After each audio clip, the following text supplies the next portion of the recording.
Midnight at the Well of Souls is a 1977 novel by Jack L. Chalker, and it is actually book 1 of 7 in the Well of Souls series, but it is written as a standalone, so don't worry. If you don't like this one, you're not actually committing to 6 more books.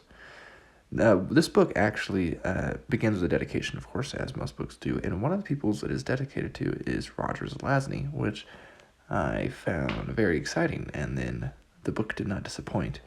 On the planet of Dalgonia is Elkanos Skander, an archaeologist. It was once the home to the Markovian race that are known for building planet-sized supercomputers built into the crust of the planets they lived upon.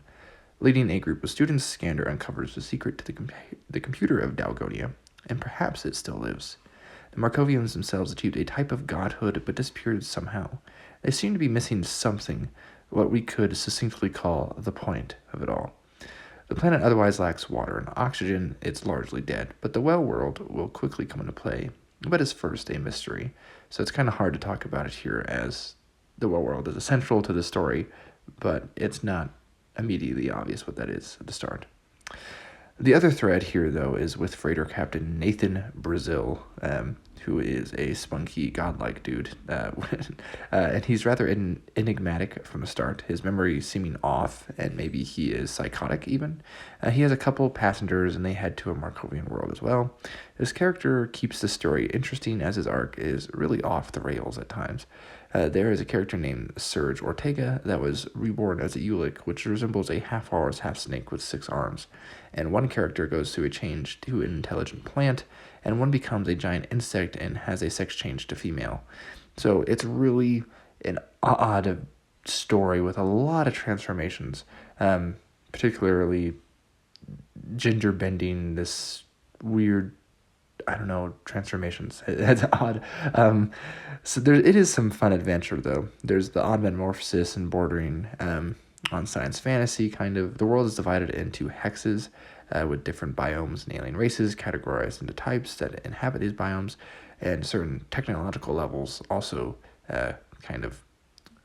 divide these biomes, right? So in a low one, a gun wouldn't work, for example. There's obvious disdain for so-called collective peoples, kind of in Chalker's writing, likely influenced by the writing and publications contemporary of the Cold War.